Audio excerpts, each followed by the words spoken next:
Welcome to the Hudson Valley Disc Golf Podcast. This week we got Corey, Randy, Alex, and Jason. I spent the day watching the Mets, so I did very little prep work for tonight.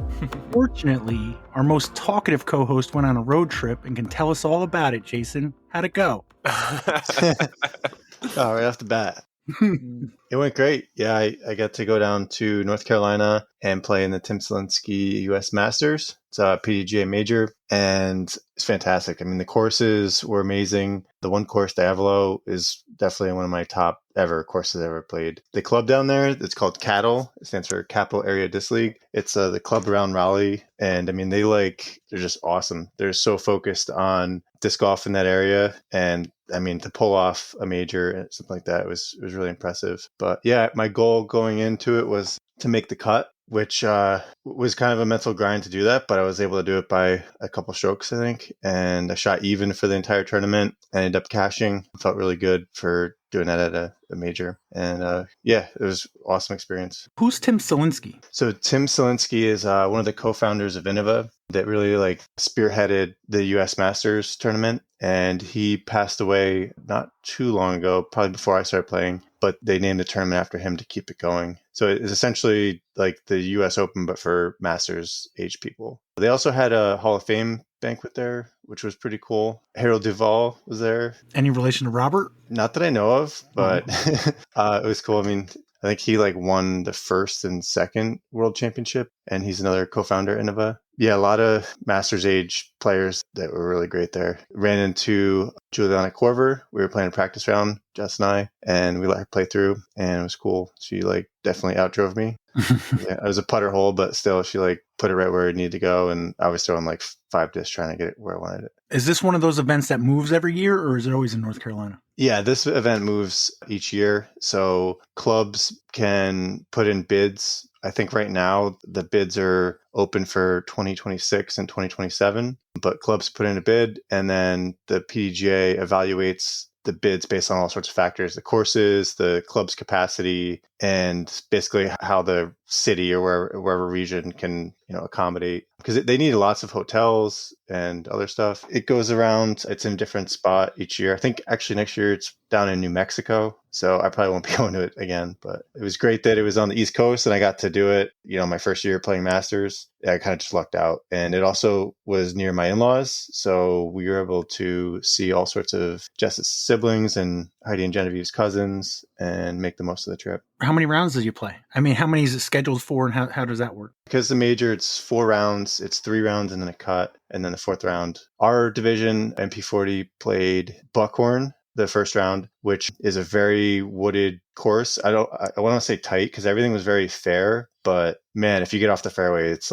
very thick and tough to scramble. There's also a bunch of water holes on that. It's near Duke Energy. So the signature hole, I think it's hole 7, is a par 5 that plays through the woods down this long trail and then finishes at the shore of this body of water, and you can see the smokestack across the water. I'm not sure if it's nuclear or what kind of energy it is, but from there, then you play a bunch of over the water shots, which were pretty cool. Was your disc glowing? If it's nuclear? No, I was looking for the three-eyed fish from The Simpsons. Yeah, exactly. It does look very much like the smokestack from there. But it was cool. I like Buckhorn a lot. They had done a ton of work leading up to that. The week prior to that, nobody could practice the course because they just placed all new tee pads, which the tee pads were amazing. I think they were 8 by 16.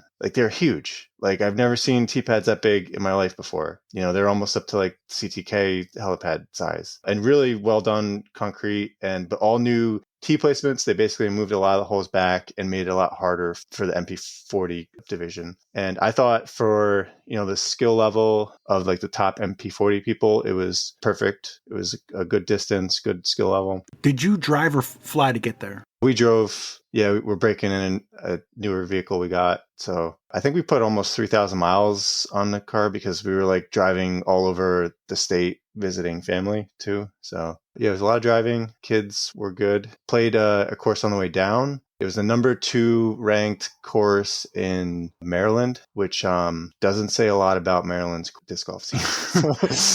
I was going to say, they probably can't even fill a top 10 now. I don't know. Yeah, I don't know how many courses in Maryland, but I mean, it wasn't bad, but I was like, oh, this is like the number 2 course in Maryland. This is gonna be really good. And I played the long tees. Like they have 4 different layouts, I think. And it just felt like they were trying to make every hole intentionally hard with no regard to how fun or like thoughtful the hole was. It was just like, oh, we can make this harder by adding this sharper dogleg here or more obstacle trees here. And I didn't find it that fun, but Jess was playing the shorter tees and I kind of threw some off of there. And I thought the shorter tees were a lot of fun. So if I went back, I would just do that. But it was right off 95. So we didn't do our normal Iron Hill, which it's like 5 minutes off 95. Usually we would play Iron Hill in Delaware, which is like halfway down.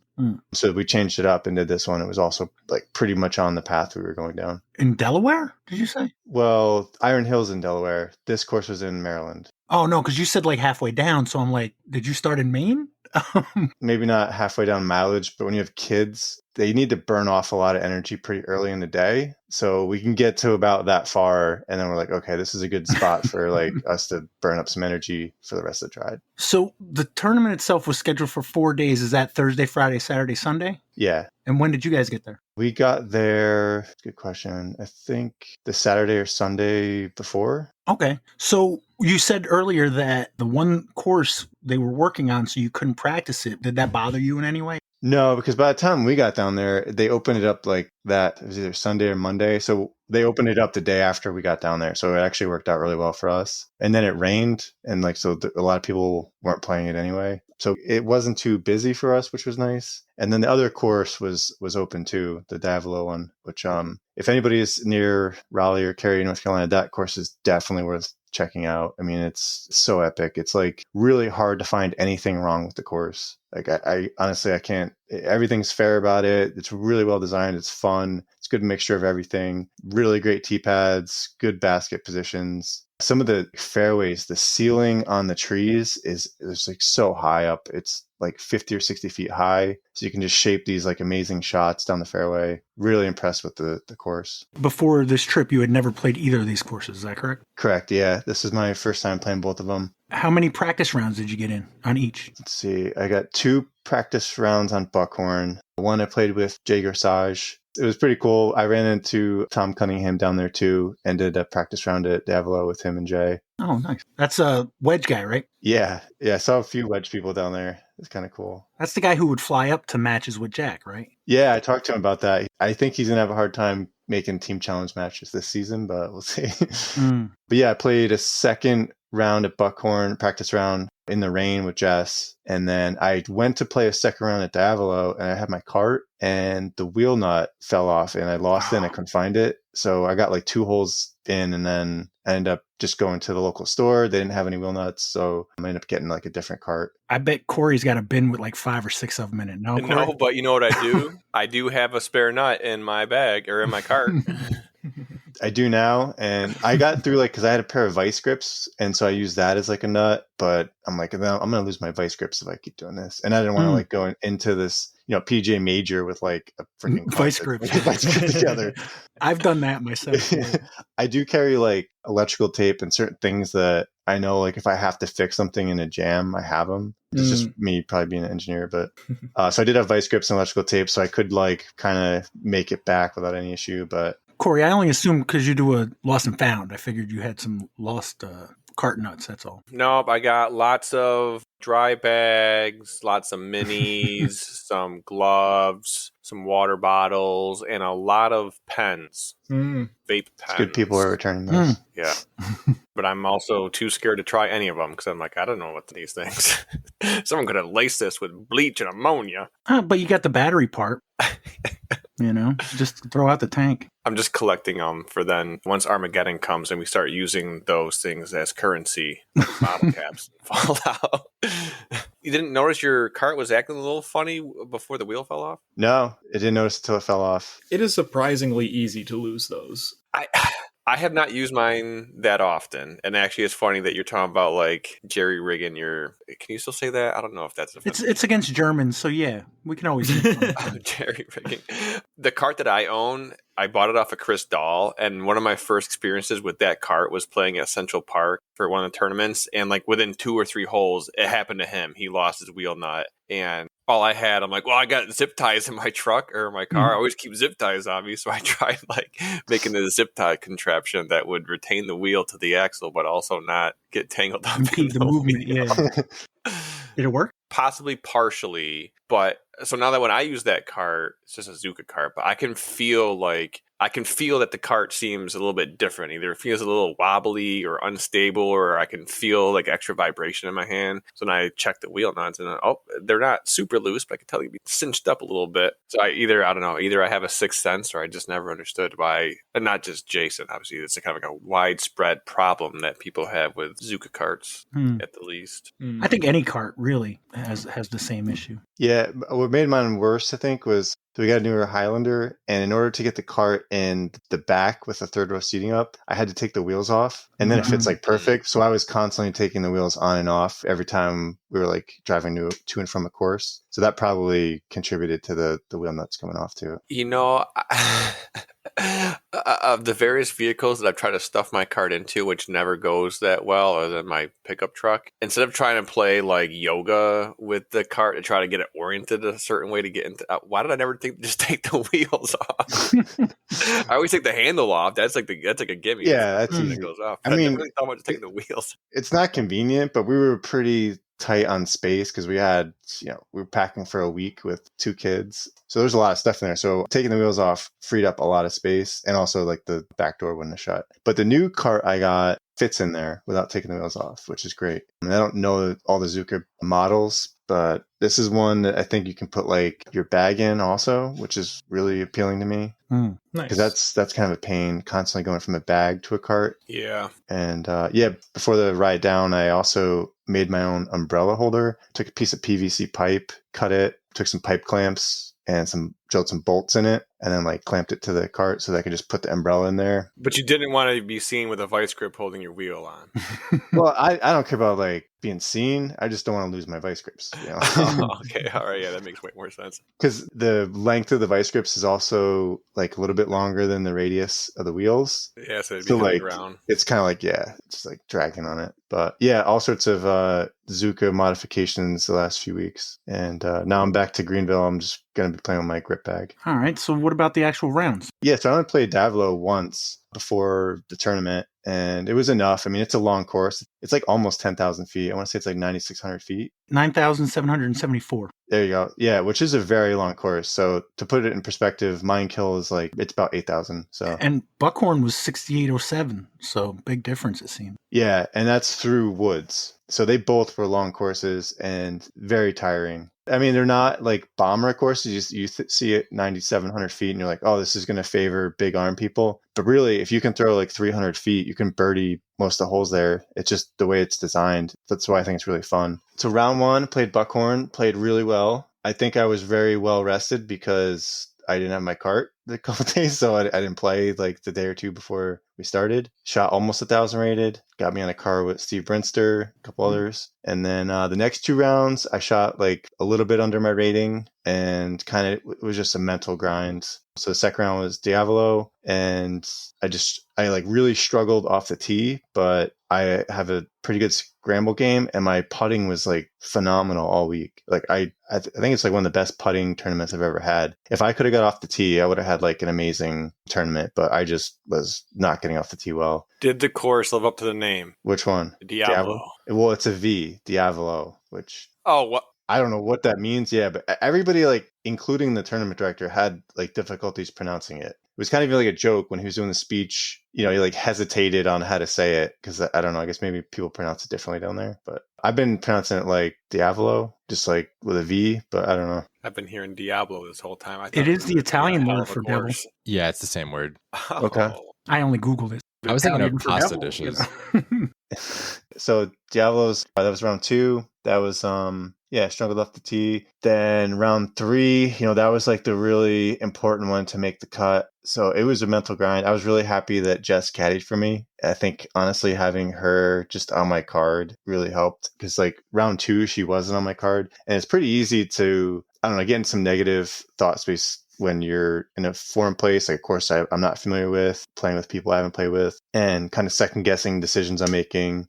I had some bad holes where it felt awful. Like I just could not get on the fairway. And then just having Jess there really, I felt like just gave me somebody familiar that could go back to and remind me like, oh yeah, I know how to play disc golf. And yeah, I do mess up all the time. But that doesn't mean, my next shot's going to be bad. So I thought she was like a really positive thing to just have on the card. And I think I did better when the 2 rounds that she caddied for me. Also, I didn't have to pull my card around. So that was a huge advantage too. But yeah, so round 3 just squeaked in and made the cut. So I got to play on Sunday. And then I didn't realize that I thought that everybody that made the cut would get paid, like cash. But apparently there's a pretty big tie in the bottom. So I didn't know until after the round that there was a chance I wouldn't have got paid, which I'm glad I didn't know. I probably would have got in my head. But yeah, I got like $490 for finishing 41st or something. Yep, that's what I got. Yeah. How much does it cost? I don't remember. It's a major, so it's pretty expensive. Was it $490? No, it was definitely less than that. Oh, that's cool. Did they do like an ace pot and stuff like that or no? I don't remember. It's so big, it's hard to say. Like there's a lot of stuff. When you were signing up, like they offered tickets to soccer games and like all these other extra dinner stuff. What, and like some kids freaking chocolate bar fundraiser too? Or you mean like actual soccer games? Not just No, like whatever the Raleigh soccer team is. Or like, they have like the Hurricanes and stuff down there. Like, hey, you guys want to go see my kid play soccer? We'd really like to fill the stands. Yeah, they team up with like all these businesses in Cary and Raleigh. So they had this dinner banquet that was that Wednesday night? So like maybe, I think it was Wednesday night. And it was like a barbecue, but it was at a winery. And like Jess and I were going there. She's like, yeah, what kind of like, is this like formal or what is it? I'm like, I have no idea, but it's disc golf first, so it can't be too formal. But we show up to this like dinner and it's at like this gorgeous winery overlooking like this beautiful property, amazing stonework, like fountains, like the whole 9 yards. The place was like spectacular. And they had teamed up with them. They put this giant like tent up and they had, 500 disc golfers there. It was pretty cool. So it was like a black tie barbecue? No, it was a bunch of disc golfers. So it was very informal. They apparently are going to put a course in at the winery. So I guess they were open to that. I'm sure they did pretty well at the bar there and stuff too. They have a brewery also. So they had some pretty good beer. But they had live bands, all sorts of stuff for the festivities, for the player meeting. And then they had like player parties each night, like at different breweries and stuff. I didn't go to most of those because we were spending time with Jess's family. But I mean, that club down there put on like an amazing event. I was really impressed. Just like so much to do, so well thought out. I mean, the volunteers were like really great. Everybody was like very coordinated, knew what they were doing. It's kind of crazy at that point, right? Because it's not just like a disc golf tournament anymore. Like they literally threw like a 4-day party. Yeah, really. It really was. So much shit going on. Yeah, just so many different things, so many moving parts. I mean, I know what it takes to run, a small A tier, but going up to like that level, it's just like a factor of 10. I mean, it's just so much more. And unless they do other events, I mean, you said it moves around, so they have 1 year to do it. It's not like they had a lot of practice, I guess, is what I'm saying. Yeah, I think it's kind of good that it's framed that way because then it gives the clubs like, you don't have to worry about doing it year after year. It's like, no, 2024, we're going to do this and we're going to put all our eggs into this year. And I think it works out well that way. Makes sense. You said you played with Brinster. Anybody else of note that you played with? You didn't get to play with Corsage? No, just in practice rounds. I met like a lot of OG like Southern Masters players that I didn't know before, but like everybody else knows.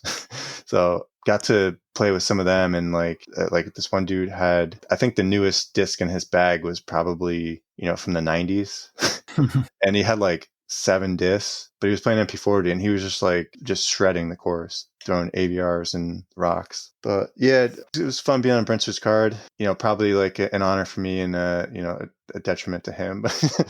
But yeah, I was kind of playing with people like similar skill level to me, which was good. I assume you know Brinster. Yeah. Because he's going up to Minekill, right? Yeah, he usually stays with us for Minekill, and I know the Brinsters pretty well. So you came in 41st out of 115. I don't know if we mentioned that. I mean, you say 41st is like, yeah, 41st, but out of 115, that's a lot of people. Yeah, and they're all there to, play. Pretty good field. And we should have used this for SkipAce because I would have picked Sarah Holcomb and she won FP40. So yeah, after like a 4-hole playoff. Oh, wow. Which was another weird thing because the playoff was, I think, hole 1 and 18 on repeat, which are 2 great holes. but they have tee times. So like the FP40 people finish, right? And they got to play off. But then there's all these MP40 cards coming through. So we had to wait on hole 18. There was like a 2-card backup because the FP40 was playing off. It's kind of weird. I never really had considered in a big major event like that could, happen because of the difference in divisions. Yeah, and as you get later in the year, Yeah. do you know the winner, Scott Conway? Had you heard of him before? I've heard of him,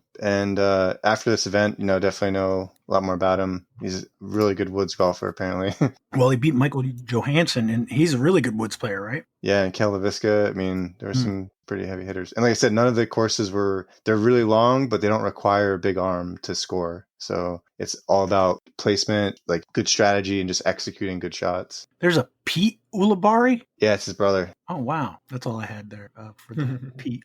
I thought it was him at first. I was going to say, no, that says Pete. Yeah, it was cool just like being around all the pros down there because there's so many I recognize. Like I've seen him play with even some of the older ones like Johnny McRae and Barry Schultz and Brian Schrebinger. Like they're just like walking around, and just very casually. It's pretty cool to be in the same scene as everybody else. Tommy took me to this brewery just outside of Raleigh that has this like little pitch and putt course next to it. It's 9 holes, but the whole 9 holes are probably on less than like half an acre. And they just have like some nets up in some of the trees and like a lot of mandos, but they string lights usually. And so you can play like at night, you just grab a beer and then you go do it. And it was a lot of fun. Somebody had broke the lights. So we were playing a glow around there, but it was such a great idea. I was like, somebody's got to think of this like in upstate New York because they would just make a killing of people going back and forth between. It kind of reminded me of like Greg Hill's putting league, but you're outside with actual trees and stuff. So it felt more like disc golf. When you say small, like you've played the Ace Place, I assume. Yeah, shorter than that. Oh, wow. And more compact for sure. Like I said, it was like half an acre maybe. The holes were like 100 feet. I have no concept of an acre. I know an acre was originally defined as like the amount of land that a ox could like tend in a day or something. But like for the Ace Place, how many acres is that on? If you were to speculate, I would guess like 10 maybe. Really? Yeah. Wow. I don't know what the dimensions are, but it's 43,560 feet, I think, square feet. So Sounds right to me. yeah, do you take the square root of that, Alex? What do you get? Square root of that, it's like 200 and something. No, not 200 and something. 600 something? Is it 660? 660. Yep. There you go. Okay, yeah. So maybe it's only like that course may be a quarter of an acre. It's really small. It's near the brewery. Yeah, because like I'm thinking like each hole like going down was only like 100 feet. So it was maybe like 200 feet by 300 feet. So maybe like a football field, put it that way, right? That's 300 feet. Yeah, I usually tell people like a squarish football field would be a good thing to visualize, I guess. But yeah, so that's all the details of my trip. Also got to see Bill Newman, the guy that everybody sees on DGN. So you were, what was it, -2 +1 even? Yeah, finished even for the tournament, even for the last round, and it was averaged out to exactly my rating, unofficially, whatever it was. Not too shabby when you're playing courses you've only practiced on a couple times. Yeah, and so I mean, for my skill level and where I'm at, like those courses were perfect, finishing even. Like I could have shot a lot better, but I also could have shot a lot worse. So there was one hole like that was kind of strange to me, and they ended up changing it like right before the tournament, and I thought it was a good change. But this one hole, you like throw through this, I'll call it like a tunnel of trees, and then there's this like embankment, and the pin is on top of the embankment. So you're like kind of throwing into the side of the embankment, and the pin's on the top. And the embankment is holding back like a body of water, like this bigger like pond. And the park had told them because it was an earth embankment, they didn't want people eroding the side of the embankment like when they were putting. So, like when you're like trying to get your putt ready. So originally the TD said, okay, we're going to make this a mandatory casual zone, which PDGA casual is basically you take relief on the line of play back to the closest point that's casual, which would lead to some really weird situations, like because the embankment went all the way up to the basket. So like you could hit a putt, and then if it rolls like 3 feet in front of the basket into that casual, you mandatorily take it back like another 20 feet behind these trees. It was like really punitive. I'm like, this is like, doesn't make any sense. It's kind of crazy. But then I think somebody from like the PDGA like stepped in and overruled them and said, no, it's not a mandatory casual. You have to play it as a relief. And so relief zone, you take it basically like you play it as OB, but you don't get a penalty stroke. So in that same scenario, if you hit the basket, roll 3 feet into this embankment, you would just play it where it went out and you would get it happen. But it was the only like weird thing that came up in the whole tournament, because I was like looking through the caddy books, ahead of time, figuring out strategy and stuff, and everything made a lot of sense. They had, 4 or 5 waivers for different drop zones and stuff that, in my opinion, made for, better design and much better holes. But that one, I thought it was a mistake when I first read it. I'm like, yeah, they meant this is, a relief zone. And then they said, in the email, it's mandatory, and they made it really clear. And then in the players meeting that Wednesday night at the winery, they said, we're going to change this. It was like, the day before. So another reason to always go to players meetings, because that's a pretty significant change.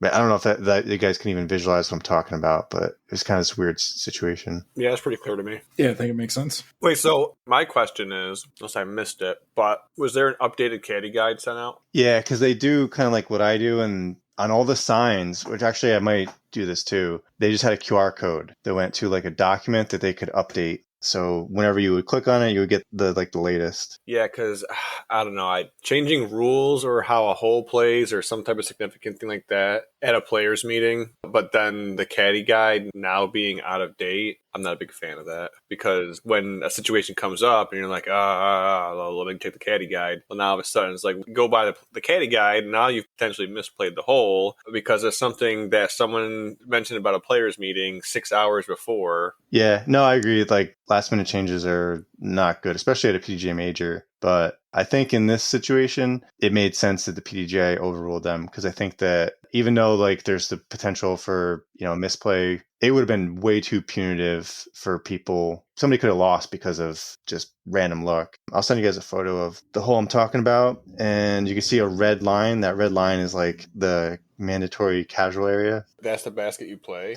Yeah, so the tee would be like to the left, and you're throwing into that embankment, like perpendicular to the embankment. Wait, so where's the water? On the right side? On the right side. That embankment's holding back a pretty big pond of water. But yeah, you could see like that red line goes all the way to the basket. So if you hit it and you roll, say, to the top, but to the right, now all of a sudden the line of play puts you like where I'm standing almost, past those trees. Kind of crazy. So I'm glad they changed it. It didn't make any difference to me. It would have changed how I putted on that hole for sure. So you said that next year you think it's going to be in like New Mexico, but this is something you'll keep an eye on every year, see if it's like local enough that you might go? Yeah, for sure. Yeah, I think it would depend on where it is, but I love the concept of the tournament. I think, if it's within driving, I would do it again. This year, really, we lucked out because it was near our in-laws, and that just made a lot of sense. But if I did it again, I probably wouldn't like spend the whole week. I would just go for the tournament and play the courses blind. Ooh. It's a lot to commit to like a week. A lot of time in the car. I think like the biggest clubs in our area would be like, obviously Smugs could put on big events. I think there's like a pretty big club in Pennsylvania that's put on world championships before. I mean, the Rochester, they put on a Silver Series. I think, they might be able to do something bigger too. Well, it sounds like you have to have the infrastructure too, to a degree, like the places around that you might be able to go to. For sure. I think the PDGA looks at that. They weigh that as almost as much as like the courses and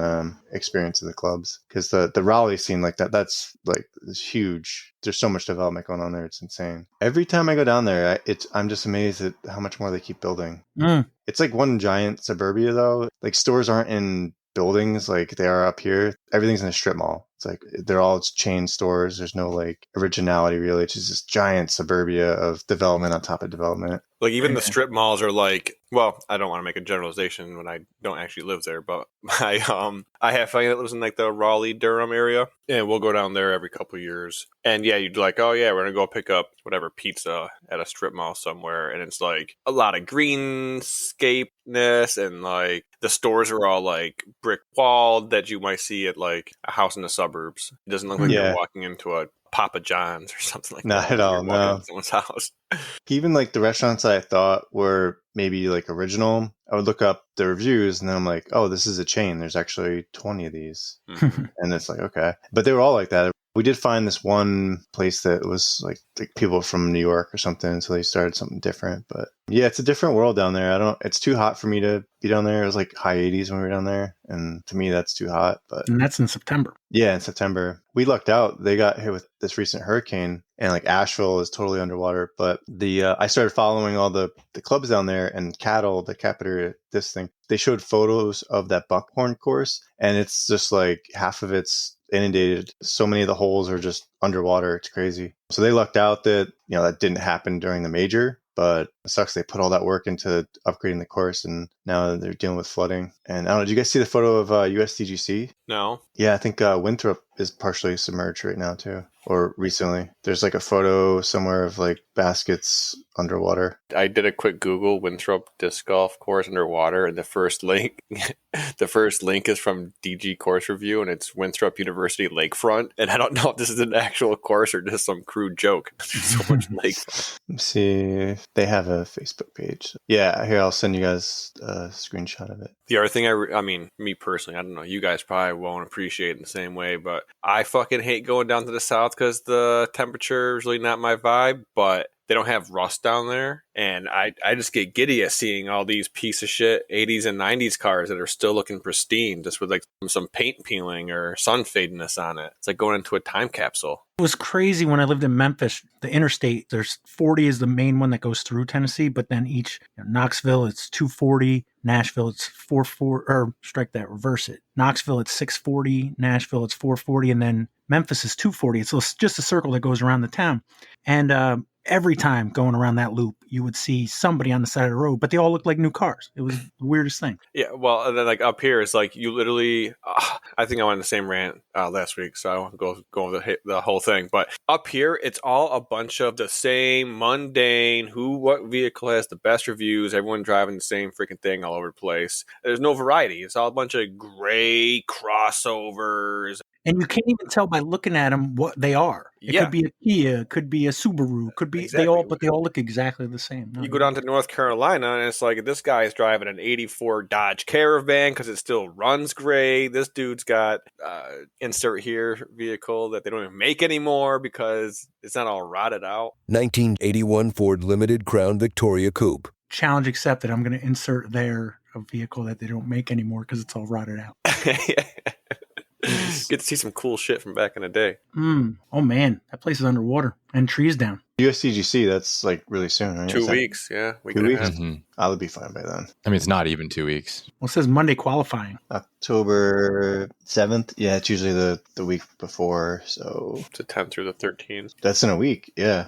So they got 1 week cleaning up. Crazy. Anything else on your trip, Jason? I think I covered everything, really. All right. You want to try to do SkipAce before you head out? Sure. So SkipAce is over. It's done for the year. But we got a couple events we didn't go over. The DGPT playoffs, Discraft's Green Mountain Championship at Smuggler's Notch, for which we had 28 people picking. Scores ranged from 832 points to 13 points. No negatives. Seems kind of crazy. That's good, though. No negatives. But I'm not going to mention who had 13 points. One half of Camel Case Corey. And that flying squirrel was in 23rd to my 20th. I got him by like 130 points or so. Rob Weiss of Mississippi got me. He came in 19th. The other half of Camel Case Corey, however, was above the line in 17th place. Tim Goyette, 418 points, tied with Ivan Marmota. Jamin Hume in 16th, Alex in 15th. 2 points separating them. Alex had 423. I need to know how he got 2 extra points. Let's see. Very different picks. He picked the wrong AB, got him 3 points. That's why. Yeah, I had... Actually, Alex, you got Luke Humphreys. Yeah, I got a couple of good picks for some good points, and then Luke Humphreys was minus 130. That sounds calculated, like you made some better picks, and like, best I got left is Luke Humphreys. Yeah. I mean, this was towards the end of the year, and I'm like, there just needs to be picks on the board so that I have something. Yeah. I also have Raven Newsom on that. I was going to say you blew your wad on Raven Newsom for all your points. Which I do like picking Raven whenever I can. I think he's good enough to get you some points. You know, that's so Raven. MVP sponsored. But in general, it's not going to be a consistent pick. But, you know, if I need somebody who's just going to, fill up a slightly lower tier, then I got no problems picking him. Heck yeah. Kyle Hirsch came in 12th behind Bickersmith in 11th. Randy Bo Bandy, top 10. 525 points. Not a very high scoring round. Nope. Joe Gaspardi in ninth place with 563. 1 point behind eighth place, Amanda Dunbar, 564. Ryan Nelson in seventh. Stubbs in sixth. Kathleen Bemis, top 5. Randy, you get top 10, and she still beat you. What's up with that? No, she's unstoppable. Corey Cook in fourth place, 695. Just out here picking. Let's see. Rob Weiss of Mississippi had 412, so creating some separation. Yeah, not a huge point difference for the number of places different, but everyone, I was getting clowned for my Greg Barsby pick by some people, but just look at him getting 130 points. You mean, New York State champion Greg Barsby? Oh, yeah, 2024 New York State Championship presented by Innova. It was like presented by Innova, powered by something. New Toyota Country Toyota champion there you go. Greg Barsby. Yes. Jamin's not here to explain. New Country Toyota of A Saratoga. Yes. last year's winner, Mike Schwartz, in third place, behind Brandon Klein in second. And your winner with 832 points, Jason's Mechanic. All right. Then our last event of the year was the MVP Open OTB. Oof. Oh, man. For this one, we had 29 pickers. Points spanned between 757 points and negative 74 points. We won't mention who that is, right, Alex? Yeah, don't worry about it. You don't need to look at my 2 FBO picks that both dropped. Ooh. You picked the lady that just had a baby. That one might have been on me. Stacey Ronsley played at least the first round, but was not able to finish the event. So that one, at least I picked someone who played with that one. So you weren't the only one that played Katrina Allen. I know that one. And your best pick with 190 points, Raven Newsom. Yep. Raven played well. I liked being able to see him because I was there. Not to spoil if we're talking about things later, but Yeah, absolutely. I'll have to put a note on there. It's called foreshadowing. And then 26th place with 111 points, Rob Weiss of Mississippi. And then 25th place, Randy Bobandy with 117. I only laugh because Kat Bemis probably had her worst week and she still beat you in 24th place. Yeah, I had really good picks and I had negative 500 from 2 people that dropped. Whereas Kat only took negative 80 points from people who just didn't play well. And she still only beat me by 15 points. So that's depressing. Yeah. She had a minus 30 and a minus 50. You had 2 minus 250s. Goodness. Yeah. I bet you were wishing you picked Silva Saarinen with her 0 points. I picked the almost top ladies. Yeah.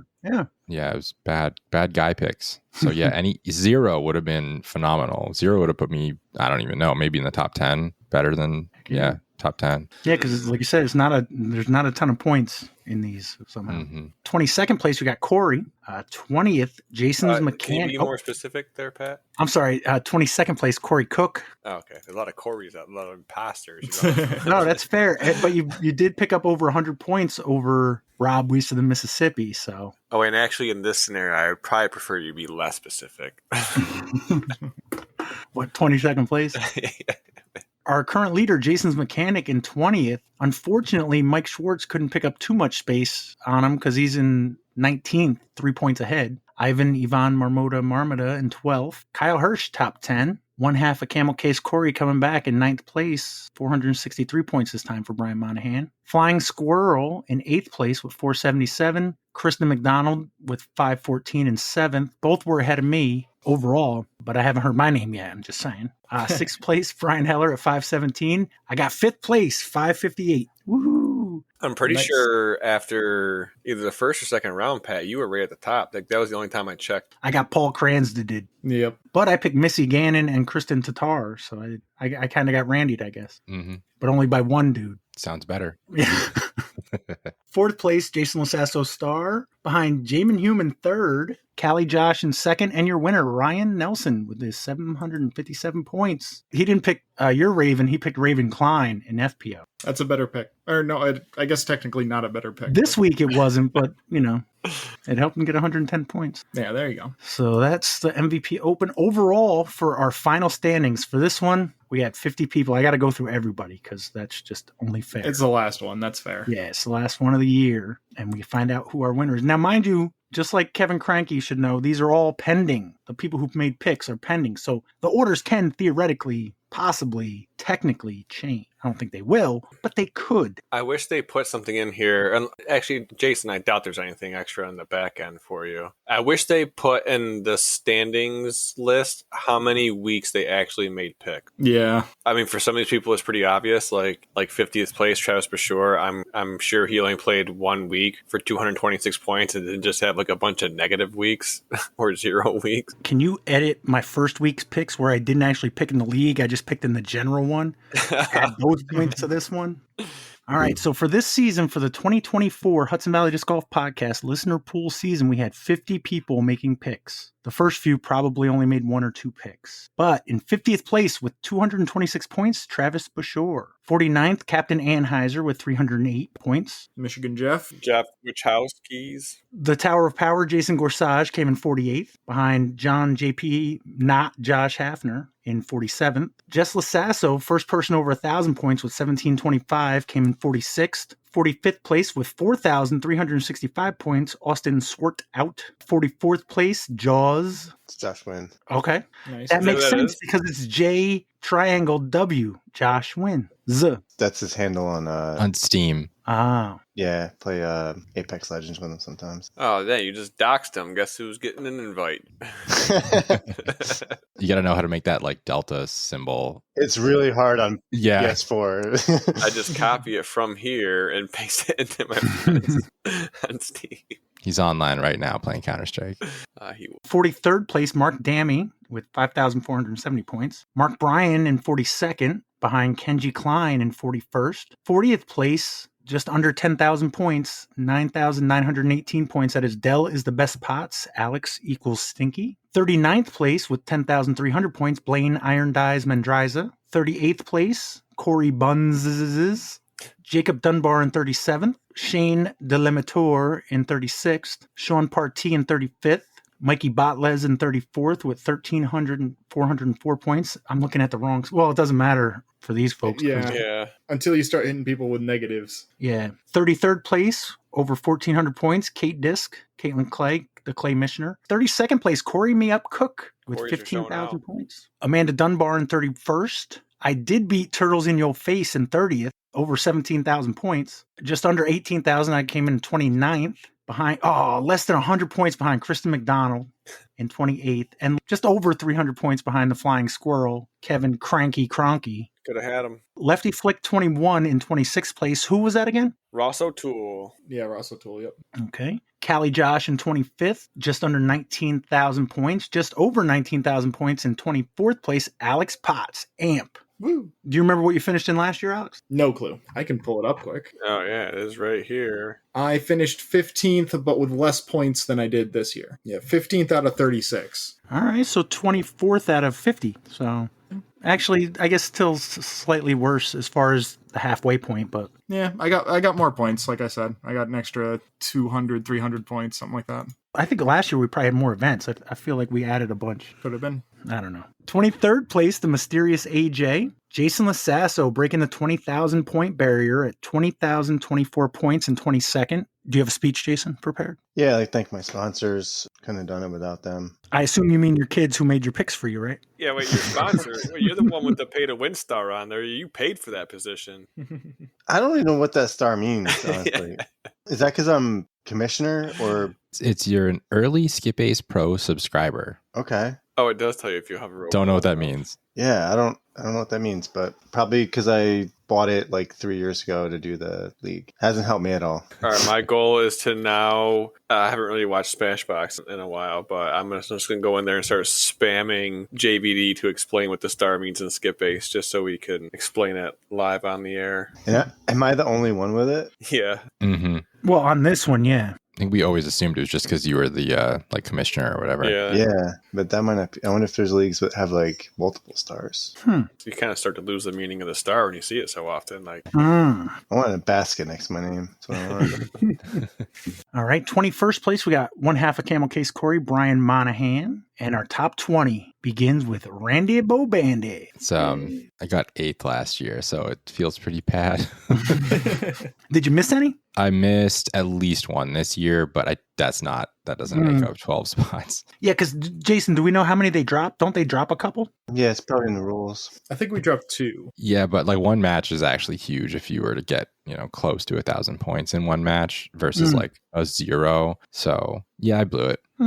Stubbs came in 19th. Sparky Spalding in 18th. House winner Kathleen Bemis in 17th place. She just messaged me. Make sure you talk about how I beat you in SkipAce. That's exactly what she just said to me. So Nice. So we won't. Zach McDonald won his household in 16th place. Tim Goyette won the Camel Case Corey household in 15th place. Jamin Human 14th with 21,919 points, behind Rob West of the Mississippi in 13th place, 22,185. I mentioned Corey a couple times, but not the original Corey, right? Yeah. So we haven't got there yet. Okay, Nope. 12th place. Year 1 winner, Brian Bickersmith. 11th place, Highland Mike Warner with 22,355 points. And our top 10, which only has one Hudson Valley Disc Golf podcast. Well, technically 2 Hudson Valley Disc Golf podcasters on here. 10th place, Corey Cook. Who let the dogs out? Who? Who were your goals to beat this year, Corey? Everybody. I fell a little short from that, but did I continue a rivalry or did I just make one rivalry more well known? I don't remember. Been a long year, but really happy to beat Rob, West of the Mississippi. We didn't say Kyle's name yet, so I'll have to try harder next time. But Well, isn't that what you say after every tournament you play with Kyle anyway? not everyone, just most of them. Yeah, top 10, baby. I guess last year I was 18th, but Okay. moving up. 9th place, we got Joe Gaspardi with 22,812 points. Ryan Nelson, 8th place, 22,851. 7th place, Brian Heller. Brandon Klein, my nemesis, got 6th place.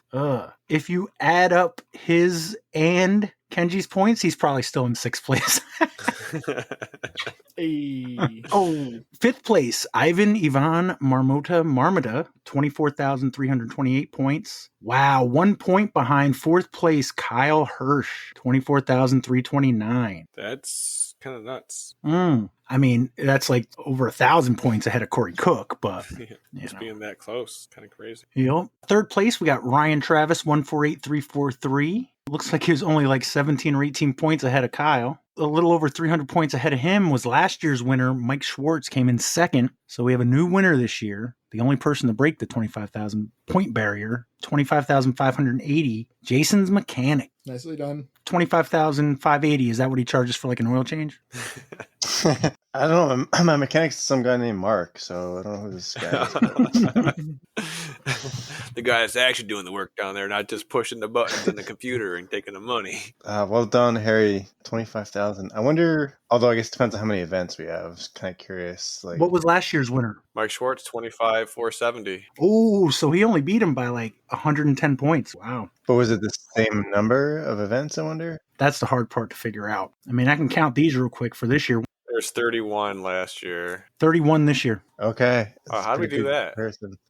That's kind of... I got this down to a science, okay? Like, I don't, you guys may not seem like I know what I'm doing, but it just somehow it all comes together. Just You like don't get the plan. star next to your name just by paying. Yeah, I earned that star, right?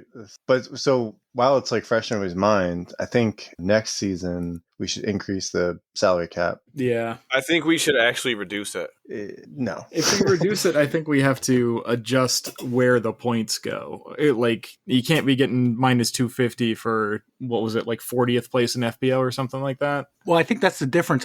Jason, you could probably change the salary cap. I don't think you can change the point allotment, right? No, the points are fixed. The only things I can change are the number of picks, the salary cap. What are alternate? Oh, alternate. Maybe if somebody Maybe you can drops. pick some alternates in case somebody drops. That'd be cool. Gotta be reading the patch notes when they come out, Jason. Automatic alternates is a thing you can enable. That might be worth looking into next year. Absolutely. Yeah, other than that, I think that increasing the salary cap would be a good idea only because there's a lot of storylines about the people that, have the potential to be on the podium and I feel like I'm never picking any of them because it's not worth it. Yeah, it's too much of a risk. I would say like 6,100 if we're going to keep the same numbers. Cool. All right. I've got some stuff. We'll try to get Jason's mechanic something by the end of the year. Well, now that I know it's Jason, now that blows my options wide open. I got some brake rotors that I could get rid of. I got an old hot water tank. It's local delivery. He only lives down the street. All right. Well, congratulations, Harrison Lehman. Wow, we've been doing this for 3 years. That's crazy. Jason, you got to get going? Yeah, shut out. All right. Well, I figured we would talk about Wilcox Wow, and you weren't there, right? Nope. I mean, I'm pretty sure Jason Gorsage was, and he did that trip too. But that's cool that you took a rest What was I weekend or doing? something. Oh, yeah. So I did Greenville Day instead. I meant to ask you about that. Is that something you got time to talk about? Yeah, I could go really quick. So I was asked by the town on that particular day to do an exhibit or demo for disc golf and show off like the new course. I knew it was the same weekend as Wilcox, which kind of I really wanted to play, but it's important to do this kind of work. So we set up a tent. I brought an iMac. We streamed live MVP Open, which was really nice for me because I could kind of watch it as we were doing stuff. I set up a 9-hole putting course through the soccer field and this drainage swale. We had a couple Tectus there and nets. We had like different obstacles and all sorts of merchandise. And it went well. They positioned us between the parking lot and like a lot of the rides. And I think last year they had like 4,000 people go through. This year, I'm not sure what the numbers were, but there is like a lot of people that go by. We made up pamphlets about the course that like had the QR for your U-disc, showed exactly on the map where the course is, kind of gave a little history of like, it's a work in progress. It's all volunteers. We handed a bunch of those out, explained disc golf to a lot of people, and I think it went up pretty well. From that, we're continuing to work on the course. Jess went to the library today in Greenville, and we're going to actually donate bags of like a starter set, like in a backpack, so people can go there and check out like loaner discs and go play the course. So library is happy to do that. I think that'll work out well. I always forget that you can check out some weird shit at the library. Yeah. Cameras, like tools. Yeah. Greenville's pretty small, so like their library is not much, but it'll at least give us somewhere to point people if they're, just want to see what it's about and go experiment with it and then, see if it's something for them. But yeah, Greenville Day went great. I mean, they changed the format a little bit. In previous years, they had like carnival rides and stuff, and they were getting a little bit sketchy, I think. Like, because you got like carnies that they're not always the safest, and like the insurance companies really weren't on. So this year they took like a different approach with Greenville Day, and it was more like inflatables. They had like this like inflatable axe throwing thing. They had this giant foam. Inflatable axe throwing thing? Yeah. Are the axes inflatable, or are you throwing axes at inflatable things?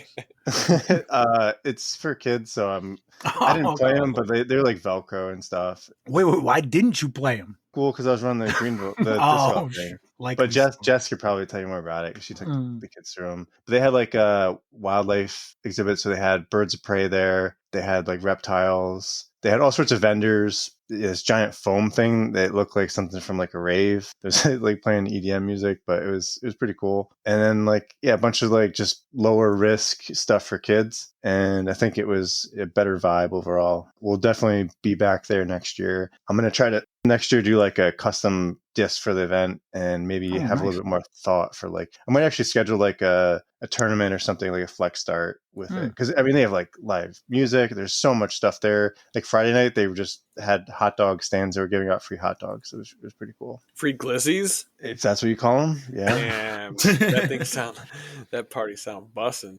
Could you hear the music from the 9-hole? Theoretically, I don't know if you were there during it, but do you think you could? Because what about a glow round? We definitely discussed that, and I was like kicking myself that we didn't have a glow setup because they end Greenville Day with a pretty good fireworks show, and so there's like several hundred, maybe more people at the park for fireworks, and if we had a glow course set up there, it would have been awesome. But yeah, that next year we'll definitely gonna do that. But it was cool. Yeah, so that's what I did instead of playing Wilcox Wow. But you got a tournament coming up. Yeah, so we've been working hard on the course. Yesterday, Jess and I continued on the tee pads. 7, 8, and 9 on the Hidden Force loop are set. The frames are in. We put all the stone in them, leveled it out, compacted it. So basically, just need pavers to be laid down. We're kind of prioritizing what things we want to do before the event, getting some of the other holes in better shape. We've also been working with the farmer there because they're trying to grow different crops in different fields, and just working with them to like where we put holes or not. I think this year, hole 1, we're gonna just have everybody play from the shorter tee because they're trying to like grow clover in there. So we want to mow the entire field. We just want to mow like the short part. So, but yeah, other than that, might have some like temporary stuff for the field hole. So I don't think we're going to have the disc catcher pros in time. Check with Kenji. So those will probably be disc catcher sports just temporarily. And then the tee pads for those will be marked out in the grass. But the wooded holes, the 9 back there, are pretty close to finished.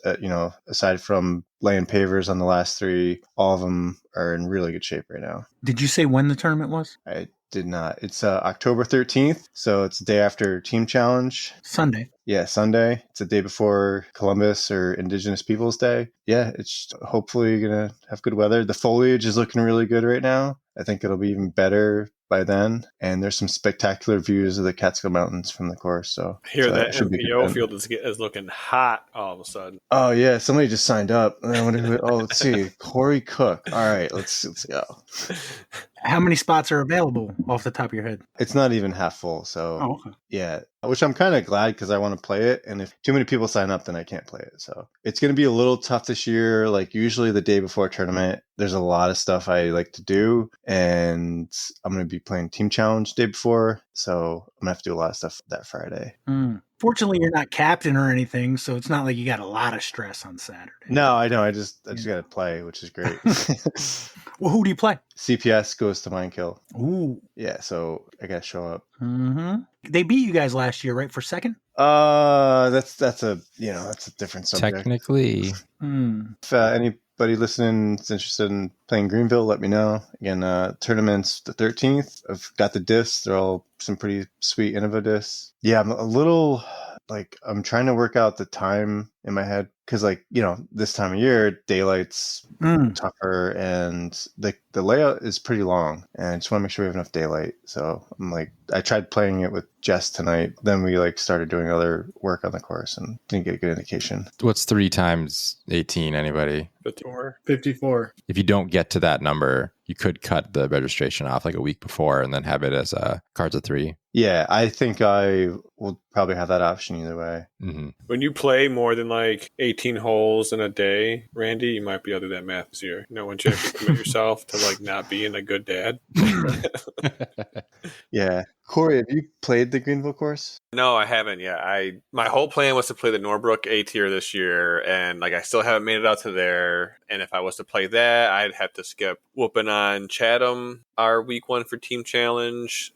Also not able to play either NIFA Championships or the Greenville tournament. So I kind of decided today that I'm not going to play Norbrook. I'll go play Team Challenge. I'm also not going to drive 2.5 hours to go to Devens for the NIFA Championships when I can go play the Greenville tournament that's 20 minutes away or closer. So no, I have to get out there between now and then, sure. Cool. If you see Brian, I think Jess has his zone or something he lost there.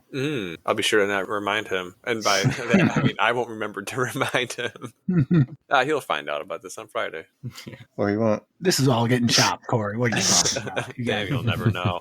I listened to last week's podcast today, and then I was just listening to it. I saw his license plate. Someone said he has a photo of it. HVDGP. Bird dog. Bird dog. Interesting coincidence, but damn, that was definitely down in North Carolina, right? Well, that's a New York license plate, dude. Oh wait, yeah, damn, I'm a fucking idiot.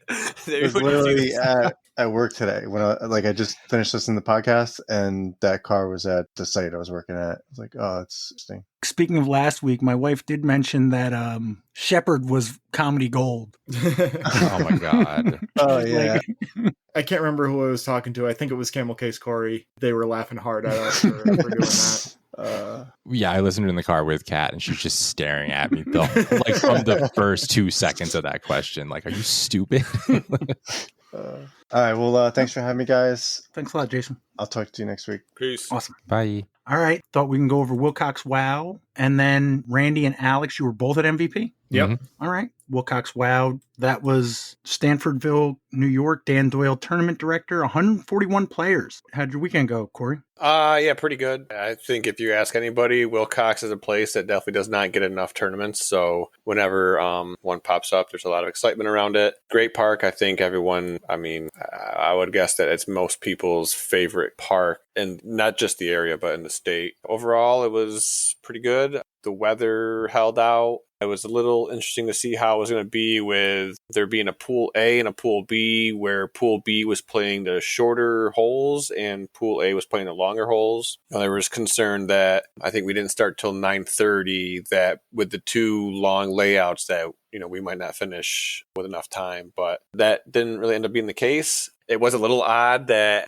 as I was finishing my first round and walking back from my finishing hole, I saw Jason Gorsuch, who was playing Pool B, walking out to his starting hole to start round 2. Was lucky enough to have, kind of like a discap card for round 1. It was myself, Tucker Kozlowski, Jamin Hume, and Zach Doyle. So, round 1 went pretty well as far as the vibes. I was kind of playing like both my rounds felt underwhelming. I kind of forgot how to putt, but I ended up averaging just above my rating. It was kind of interesting with the scores, how kind of bunched up everybody was. So I finished 17th at +1 overall, and I believe the cash line was top 10, 25 people, which actually paid out 11 places because Ryan Nelson and Justin LaMarche tied at 2 down. So it was I was only 3 strokes off the cash line, but for me, my putting was failing me, which was unfortunate.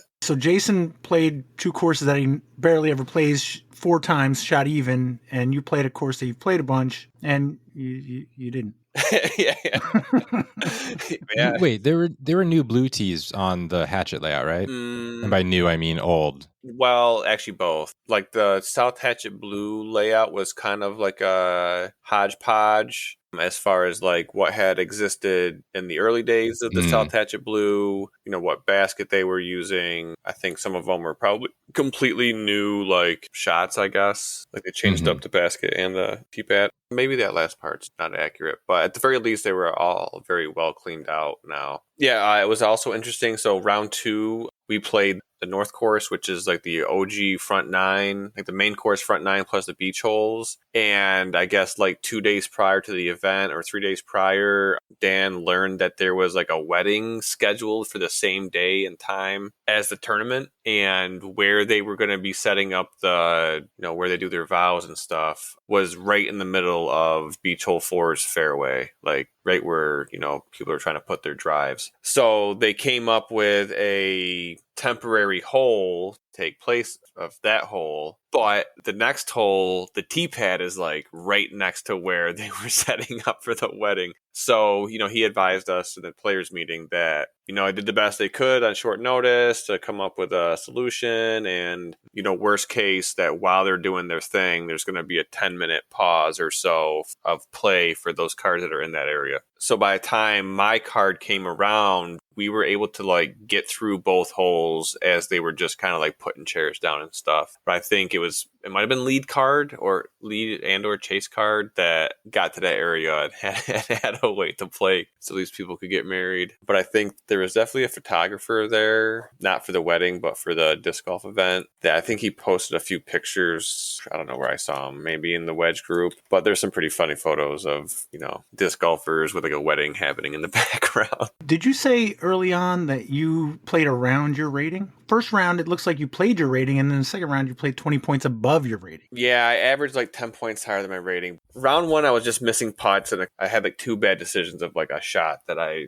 should have went backhand. I ended up going forehand and messing it up. Round 2, I was getting screwed. It felt like the front half of that round where just bad rollaways, bad reactions, weird OB call, lay up to the perfect spot, and then it rolls back down this hill way after the fact. I throw this shot, put my bag on, I start walking, and here it comes rolling down the hill 10 seconds later.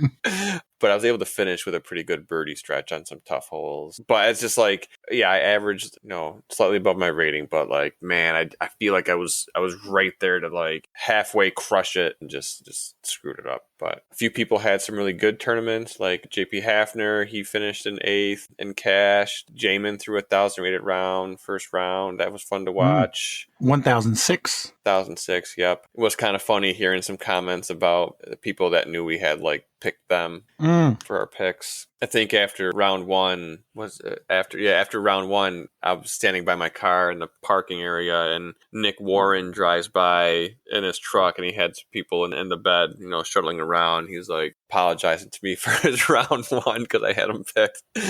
I told him, don't worry about it, just step it up. And you mentioned earlier that Ryan Nelson tied with Justin for 10th, because I kind of ragged on Ryan. Maybe he wouldn't show up, so touche. I don't know what the proper terminology is, but good job, Ryan. He did show up. I did kind of have 2 goals, and that was to play with Ryan Nelson one round and also beat Ryan Nelson. I failed at both of those. Justin Muccelli, if anybody's pick dropped at the last minute, 8th place, man, you would have done okay. Yeah. If that was who you ended up with. Antonio Albert, he found a 80K stamped disc down in the Long Island Lost and Found, like $5 bin. So he gifted that to me before the tournament started. And then afterwards asked if I threw it. I'm like, no, dude, you picked this thing. I don't know how this thing, I'm throwing this in a tournament. Although it was just a Halo Destroyer, so I'm sure it would have been just like a Halo Destroyer.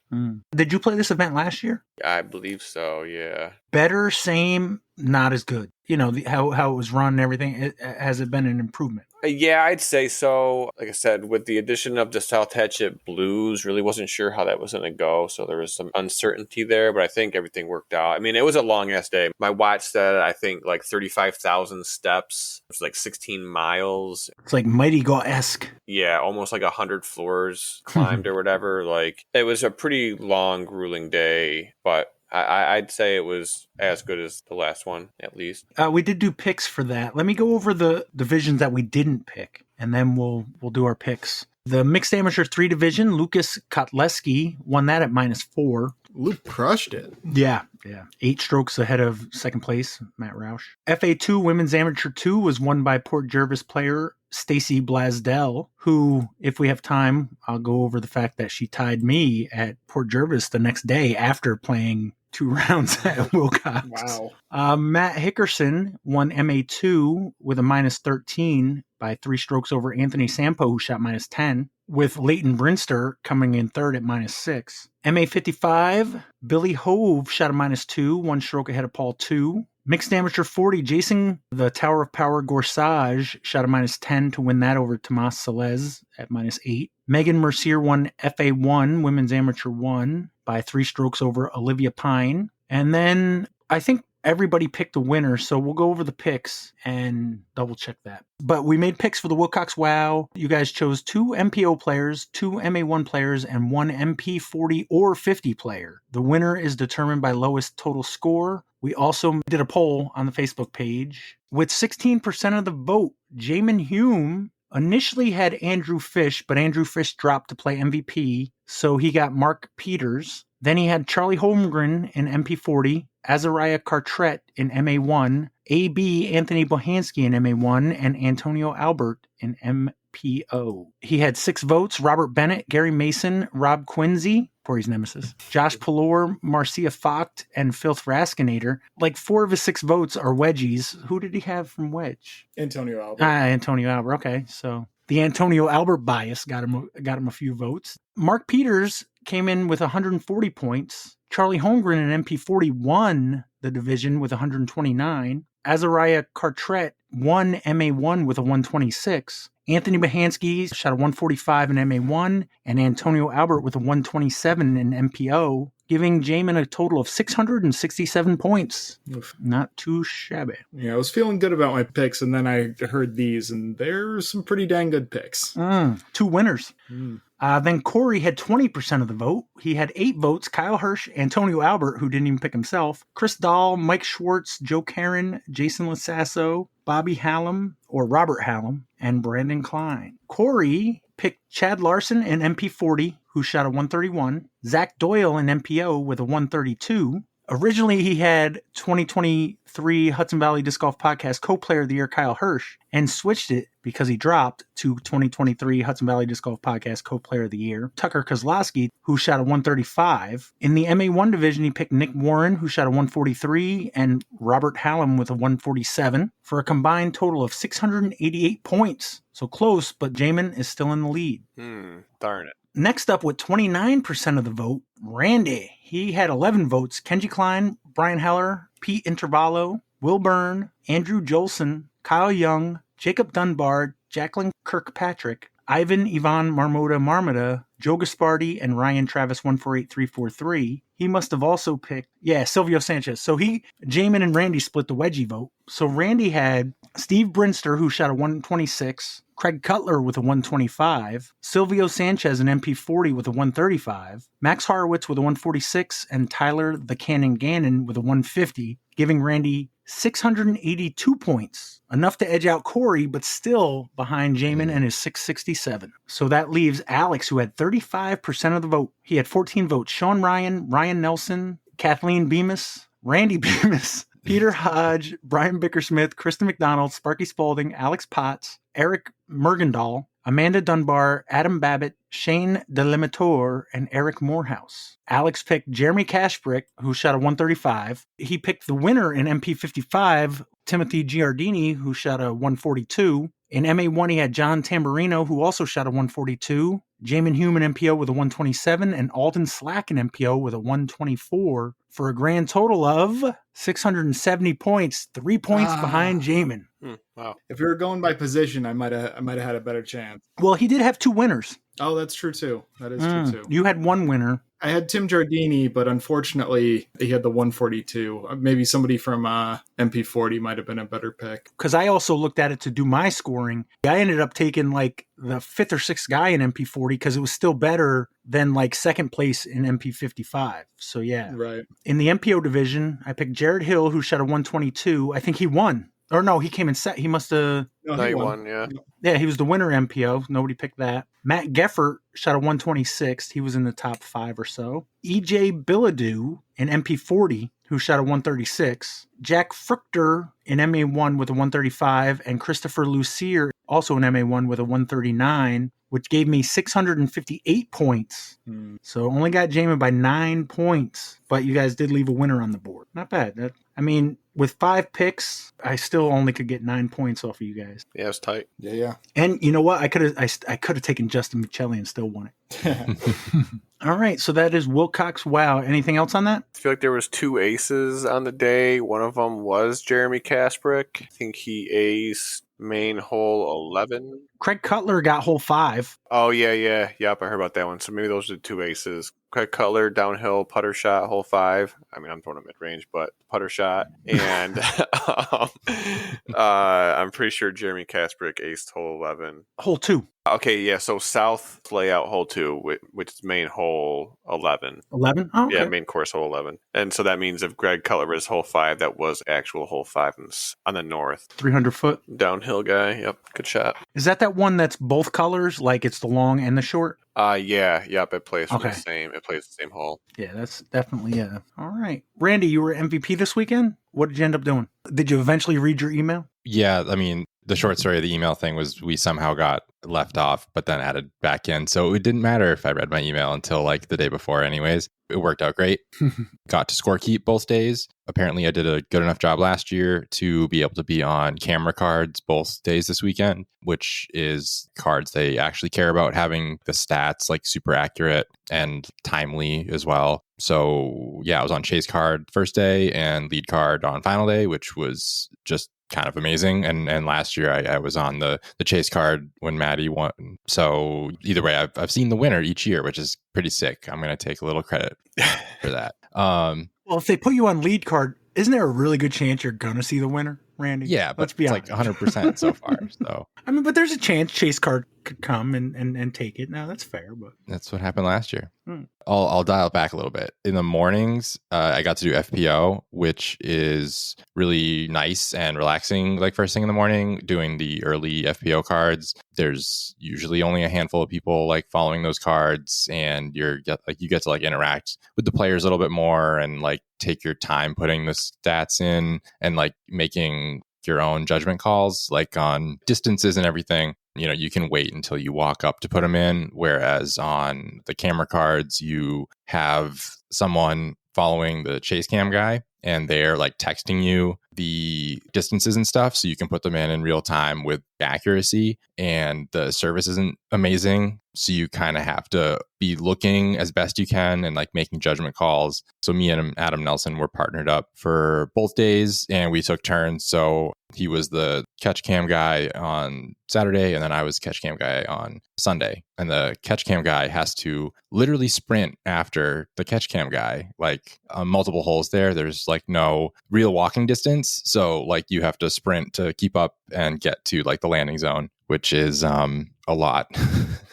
But it was awesome. I got to watch Gannon Burr play both rounds and it's nuts. Like he's way taller in real life and like all of his throws look super effortless. So just generally annoying, but also very impressive to watch. you said you did it last year. Was last year the first time you had ever done it? Yeah, last year was my first time doing it. And last year was UDisc. And it was actually, I think I liked PDGA more, which I was surprised by. I think doing the UDisc, you had your catch camera person like also logged into UDisc so they could enter stuff in, and with like the weird service you would end up like entering stuff on top of the other person and like messing it up. This year just doing PDGA, like only one scorekeeper could be logged in, and that system was actually a lot more tidy, I guess. Like you could make your judgment call and like overrule the catch cam person if like you had a better perspective or something. So yeah, that was actually, I would say, better than last year. Alex, you had never volunteered there? A couple years back I had. I don't remember which year it was. It was the year Simon won, which was 3 years ago, so somewhere in that general range. Mm-hmm. But this year, honestly, I kind of screwed up with it. Basically, I had texted Mike Schwartz early on saying like, hey, I'm still not sure if I can come out or not, but if I do, it'd just be, Saturday and Sunday. And he said, yeah, we can make that work. And to me, in my head, that was like, okay, that is resolved. And then when I finally made the actual decision that I was able to come up, I didn't actually confirm with him. So when I showed up, he didn't actually have any, assignments for me because I didn't tell him I was coming. And how can you expect him to schedule you when you don't tell him you're coming? That's fair. So yeah, that's on me completely. But I was able to fill in on Chase Card FPO on Saturday. I was scorekeeping just like Randy was talking about. That was a nice little setup. Got to see some high-level FPO card action. Always nice there. And then day 2, I was just sort of hanging around, doing whatever I could. Like if someone needed boxes moved or help setting up something, I was trying to be as useful as possible. And then it started to get towards lead card MPO, and I just happened to be around at that point, and they said they needed somebody to hold the scorekeeper sign. And I hadn't done anything at that point, so I didn't have any problems doing that. So I got to follow the card around, and I was doing the, the physical card on a pole type of thing where you switch out the little plastic numbers and everything. Yeah, I was working with Tony Malakowski. I always wanted to meet one of those guys. Yeah, is that a useless tool at this point? Like, who do you call the jabroni at the front of an orchestra that's waving the wand around, casting spells? The maestro? The conductor. Yeah, the conductor. Yeah. What is he actually conducting? I think you're glad Jamin's not on for this one. If everyone's like looking down at their instrument or their sheet music, then are they just what is this other dude doing? Is he just? I think if they're in an orchestra, they're good enough that they don't have to look down, Corey. Yeah, they're not necessarily going to be looking down at. Some might. Music, don't get me wrong. If they're good enough to not to look down, then are they bad enough to have to look up? I don't think the conductor's telling them how to play their instrument. They're mostly keeping the tempo, I think. I don't know. And Jamin can answer better. As I understand it, yeah, they're keeping the different sections in time with each other. Like you're looking at the conductor for cues. You're looking to like they're keeping the beat the whole time. Are they freeballing? Do they have? Is it the first time that they've ever played the song before? They just out there riffing? They haven't practiced. No, but What? it's really easy to like have some groups like slightly speed up because what they can hear is the different trumpets in their ear. They can't hear the clarinets on the other side of the thing and tell that the clarinets are slightly behind. We're talking, fractions of a fraction of a second. So if everybody's looking at the conductor, then they can keep everybody on the same setup, all in the same, Well, it does make much more sense when you explain how it's probably not that quiet in there and it's kind of loud. So, Mac, all right, you're warming me up to this idea of a maestro. Oh man, Jamin's never coming back on this podcast. He's gonna be so. Especially after last week with the flight of the Bumblebee. It's good thing this came up now and not before the round that we just played at Wilcox that turned into a long ass day. Yeah, so one of the things that they tell the crowd when you're following is to turn off your phone or put it into airplane mode or whatever, because they want the cameras to have the maximum bandwidth available. They want the people who are texting each other for the scorecard to be able to have service. So they're trying to get everybody, off the network so that, the things that need it can do it. So they can't actually check on the scores. They kind of need to look at the physical board if they're following instructions. I mean, obviously not everybody's going to turn off their phone or turn it into airplane mode, but it actually is somewhat helpful in that situation where people are semi-unplugged. Yes, now you're warming up to this idea too of the score holder. I had people asking me like, hey, scorekeeper, what's the score? And like, I'm not going to tab out of my like scoring input part of the app to check the live scores because I don't want to get like locked out of it or anything. So like I, as the catch cam guy, had no clue what the scores were and like who was winning pretty much the whole time, actually, because you're just moving around and you can't even tell whose discs are whose unless it's like an overmold or something. It's kind of obvious, but half the time I just had no clue. I was just, texting like locations. Yeah. So I was working with Tony Malachowski. He had like the physical pieces of plastic that you put in the board, and I had the board itself, and that worked out as a pretty smooth setup. And obviously Randy and Adam were doing the scorekeeping there. So it was a nice little disc cap setup for the lead card MPO, which is cool to see. I got to tell a couple of people coming up on hole 18, he can get a bogey. If he gets a double bogey, then it's a playoff and stuff like that. And people didn't know that Paul Macbeth had, charged up from Chase card. But yeah, no, it was a super cool experience. Got to talk to a lot of disc cap people, and a lot of people who are, in town, for the event, obviously. Met the Dunbars. I met Camel Case Corey. Obviously, I've met them before, but saw them on the site. No, it's a super cool experience. Definitely something I'll be looking to do more often, as time goes on. I saw your mom on coverage. I saw Adam Nelson with his mustache on coverage. I saw Ryan Travis 148343 with his mustache on coverage just before the pond jump. Wait, was it HD? No, dude, it was like 240p. It was terrible. And you still saw his mustache? Yeah, it's pretty definitive. I thought you might need like 8K or something to be able to see his mustache. No, I could tell that was Ryan Travis just by the way he was. I saw Zach McDonald in the background. I think when someone was giving their speech. I don't know if it was Missy or James. I'm trying to think who else I just saw just randomly on Disc Golf Network. Every time I like take a video, I know that person.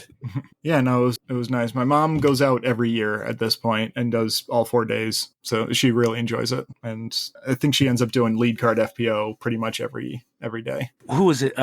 Mike Schwartz posted on our page about, hey, if anybody wants to go out and... That still didn't jog my memory to be like, hey, I need to tell him that I am coming. Oh, yeah, Mike Schwartz. Yeah, so obviously Mike Schwartz was there. I don't know if, I'm assuming you guys saw, but I don't know if Pat saw that. In his little Schwartz shed, he had like a cooler there full of like PBRs. Yeah, courtesy of Disc Cap. Yeah, Erica Stinchcomb of the Too Hot Geese, the Jomez thing that they do, Herman Madison Walker, like she had like posted an Instagram story about having the beers there for the FPOs or whatever the sign said, courtesy of Disc Cap. FPO, help yourself to an ice cold PBR, compliments of Disc Cap, New York. Pat Higgins via Erica Stinchcomb while at Maple Hill. So I guess, what Corey said. I responded to her story and asked her what's better than a cold blue ribbon, and she said nothing. So I'm more of an Erica Stinchcomb fan now. Nice. I mean, people were talking about like, oh, well, it is an award-winning. Yeah, it was award-winning at 1800s.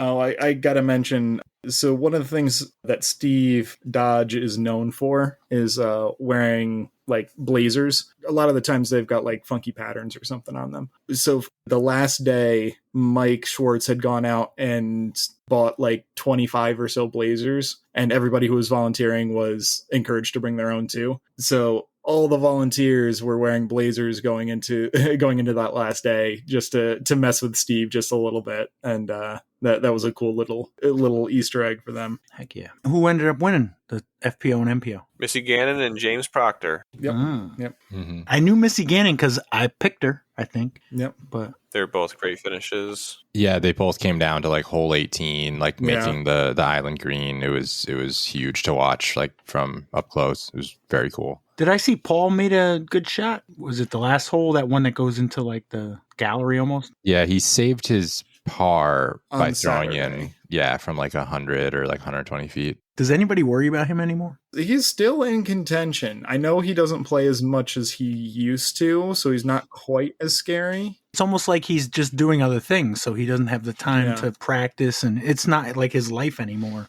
Yeah. That doesn't mean he's not good at it. I don't remember how many strokes he was back going into the last day, but he's still charged, and, he either took second or tied for second or something like that. But yeah, he made up like 6 strokes or something. It was crazy. All right. I got out to Port Jervis again. They had their fall league week 5. Just a couple points I wanted to hit. If you're going out to that Port Jervis course, Riverside Park, don't use UDisc to go to Waze. Just go to Waze and type in Riverside Park. It sent me an extra exit down, but it was just like a couple right turn, and it was so much easier. You still have to find the access road on the left and go down a bit past the little skate park or bike park or whatever, but it was so much easier. I didn't have to go through town and such. I mentioned before they have the red, white, and blue layout. The red is the shortest, so it was 2 rounds on the red 9, putters only, so 3 speed and lower. So basically for me, it meant AVRX3 and Wizard. Going into it, I had no expectations to win or anything. My main goal, and this has been my goal since I started playing again, no bogeys. All right. It's basically, if you played the ace place, it's like that, but there's a lot different shots. The biggest issue I had was with the shorter ones. Like, I can throw an AVRX3 on a forehand about 200. If the hole is 150, I can throw an AVRX3 with a forehand about 200. So what I had to adjust was I had to like throw it the same way, but throw it into the dirt so that it would like skip up or something. So I actually managed to play a bogey-free round. Nailed it. Yep. Hell yeah. And on Wednesday, I got my permanent bridge in. I have yet to throw a bogey with my new teeth. Oh, nice. Damn, Just saying. Storyline developing. Yeah. Maybe it was teeth. And I actually, hole 1, I birdied it 1 round. I threw it right into the dirt because it's like one of those 150ers. Second round, I overshot that fucker by 50 feet. But I just pitched up, took my 3, and moved on. Hole 2, I mentioned last week, I am 4 for 4 on that bad boy. 4 birdies. Love to hear it, but you can only go down from there, it sounds. I know, it's When is it gonna disappointing. happen? It's like, yeah, Maybe never. exactly. I played with Rob Jarling. He shot a -9 on the loop. And honestly, there was a minute I thought that this guy he would need an ace or 2, but he could go like 18 down. But like at one point, pretty early in the first loop, he tried to do a putt. There was a card behind us, and he's like, "Hey, look!" And he covered his eyes, and he hit the cage, and he didn't have a great putt from then on. So he ended up -9. He take that away, he would have hit that easy, and probably ended up like 13, 14 down. But no, he tried to get a little cute. That would have been so badass, though. Oh, yeah. He ended up at 9 down in 4th place. So I played with Rob Jarling, played with Ken Wallow, and John. It says John SW. I don't know what that means, but John. I ended up at 8 down, which tied with Max DeFrancisco, George Henry, and Stacy Blasdell. Brian Heller shot a -10, but he also had a bogey. So do we really count? I mean, I'll take a -8 no bogeys over a -10 with a bogey. That's just me. Peter Newland came in second at -12. He had won 3 in a row. But the winner, -13, Ivan Marmota. Anything else I wanted to mention? Did I mention that I didn't have any bogeys and Brian Heller did? have a bogey? Damn it! I meant to talk to Brian at the Wow. I saw him walk around and I got distracted. I didn't want to mention the fact that him, Stacy, Ivan, and at least George had all played, and probably a couple others had played at the Wow. I'm not giving Brian any leeway for having played 2 rounds at Wilcox the day before. If you can't hit your pars, then, that's on you, buddy. I got nothing for you. Also, Shayna DeSapio got the ace pot. Let's see, did they mention they didn't mention what hole she hit, but $138, and she donated $40 back to the pot, which Corey would never do. Never had the chance. Next week, they're going to be doing on Sunday, October 6th at 1:30, 2 p.m. start with a white-blue layout, which means I'm probably not going to shoot a -8. But I just wanted to throw that in there. I did see Marcia Fox posted, it's not too late. Come to Nathaniel Cole Park near Binghamton for a 1-day, 2-round C-tier trophy-only event to raise funds for Church in the Wild, an eco-spiritual community. You'll receive a stamped disc, lunch will be provided, and there will be a throw-off for loads of great baskets and prizes. This will be one of the courses used for next year's New York State Championships, so come check it out. Fundraiser for Church in the Wild. Interesting. Damn, I've seen that post all over the place, and I don't think I ever read the last line that said it's going to be used for next year's New York State Championships. I played that course last year for Southern Tier Open, I think, to use it. That'll be fun. Did it say when it was? No, but it is October 5th, so... Oh, so it's like next weekend. Yep, this upcoming weekend. Registration closes the 3rd, which means if you didn't register by now, you ain't getting in.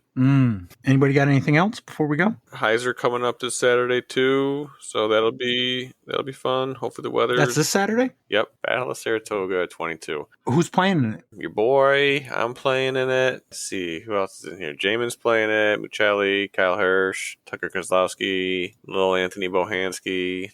No Randy, no Alex? There will be no Stony Killers playing in that event. Yeah. Oh. You have your first round? You guys are putting your We foot do. down this year? Mm-hmm. There will be no Stony Killers. Who you guys playing? Wedge. Oh, where? They're coming to us. Because last year you played there, right? Yeah, they're going to be looking for revenge after we beat them at Wedge last year. That explains why Ryan Nelson said he was going to be playing Stony Kill this weekend when I was talking to him at Wilcox. Damn, now I understand. So you guys going to win? I mean, probably because it's a home match, right? But Fingers crossed, but anything can happen. We've had a bit of a turnover with the squad, but we got some good players coming in too. is there any so. players that were Stony Killers that are now Wedge players? I don't think so. I hope not. No, I don't think so. JP and Sean Ryan would be the ones to worry about, and I think they're both accounted for. Do you guys have a prediction for the year? How many wins, how many losses do you make finals? I would say probably 4-3, make finals, lose twice immediately, which is what we did last year. That is my favorite kind of season, though, honestly. I don't know. You get to go home early. Unless we just magically win both in finals, but I just don't see it happening. I've heard that there's another tank-esque team that's going to cruise through. So that is what I see coming as well. So, and I don't think any of us want to play 3 rounds at finals again, but we'll see how it goes. What's Randy's prediction? I hate sounding pessimistic. I don't know. There's a lot of really good teams. I don't think we're going to get relegated, but I don't actually know if we're going to make finals this year. We'll see. So I guess 3 and 4 would be my prediction. Yeah. I think a lot is going to depend on if we beat Devon's away. Thank you, Corey, Randy, Alex, and Jason. And so we out, Hudson Bell. Thanks, Pat. Thanks, Pat. Thanks, Pat. Thanks, Pat.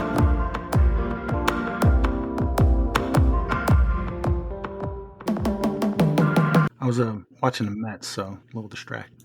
Shit. There's football on tonight. Mm-hmm. First of all, since I know you guys are always so interested in what type of beverage I'm drinking, I didn't have any beer and I ain't got no soda. So I had to take it back a few years or decades. I took instant lemon iced tea mixed with water, and then a nip of Fireball. Oh, no. Lemon iced tea. Ugh. Cinnamon iced tea. What's wrong with you? Okay. Just drink the Fireball. Yeah, but if I do that every time I'm thirsty, I'm going to be trashed by the end of it, which I might actually already end up being. I'd respect you more if you just drank the Fireball and then sipped on tea after. I'm going to be honest with you. I just had, one sip. Everyone knows the rules. It's almost like the lemon cancels out the cinnamon. It might seem kind of odd. Or maybe I didn't put enough Fireball in it, but like I can't taste either of those flavors. Or I have COVID. I don't know if I said it last week when we were when I think I was briefly mentioning the significance of that Bills game last Monday. I was actually fact checked after I mentioned that I had never won like highest points in a week in my league, my non-Bickersmith league. Apparently, I actually hold the record for most points scored in a week. And I'm trying to figure out how to pull up the chat because this is the league that uses that sleeper app we were talking about, Alex. Sure. It just does the dumbest, weirdest things like out of nowhere. Like the chat just won't come up. Yep. And I actually also don't know how to get to league settings, league history, all-time weekly high scores. I'm actually on there 3 times out of 10 times. Or 1 or 2 of those could have been where you still didn't have the best of the week. Somebody else, True. What I mean? So. Oh my God, I am the best at having the highest points against total. It's amazing how it happens so frequently. You got to draft better defense, man. Yeah. So last week I ended up getting highest points, and then somehow this week I'm also in the running for highest points. I'm in the running for lowest point total because, for starters, last week George Kittle was injured, so he didn't play. And then this week, it seemed like he was gonna, but I never swapped him back. Last I checked, he had like 12 yards and a touchdown. So solid. But fortunately, I'm playing like that one team that doesn't have, like, he had 2 guys that didn't even start kind of thing.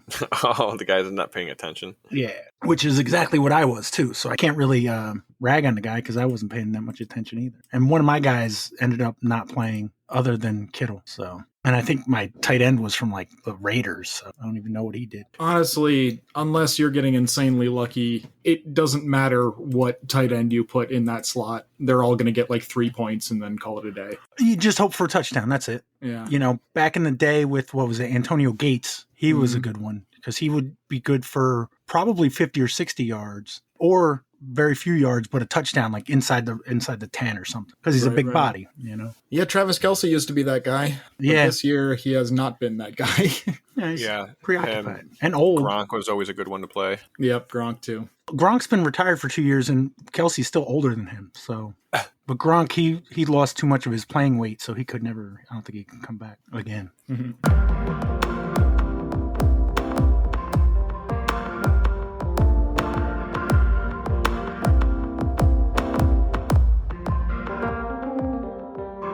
I just have a complaint real quick. None of you guys have Netflix? No, I gave that shit up like a year and a half ago. I have everything. Okay, so this past weekend I watched that Mr. McMahon thing on Netflix. Heard about it. Oh, people were talking about it at the event. Yeah. I watched wrestling for like 3 years until I discovered women.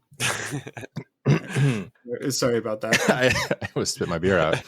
But it was fun to watch. WrestleMania 3, Hulk Hogan, Andre Giant, I remember that. And probably a couple years after that. Not knowing much about wrestling, it was interesting. My problem is now all my feeds are wrestling shit. And it's like, I don't care that much. I cared enough to watch a documentary on it, but now everything that pops up is wrestling. And it's driving me fucking crazy. And the algorithm's like, shit, got your ass. Yeah, that was just my beef. Not even the comments, just the fact that I'm seeing them. I don't care. I don't know. Oh, yeah. Algorithm. Did any of you guys follow wrestling, or do you still? Corey, I imagine, still follows wrestling and probably still believes it's real. I mean, I kind of missed like when I was, I don't know, probably like late elementary school, early middle school. Like that was like Stone Cold Steve Austin was big.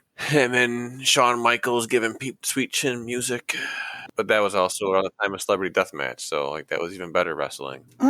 I had buddies that got like the pay-per-views. So I'd go and then watch it because it was something to do. Yeah.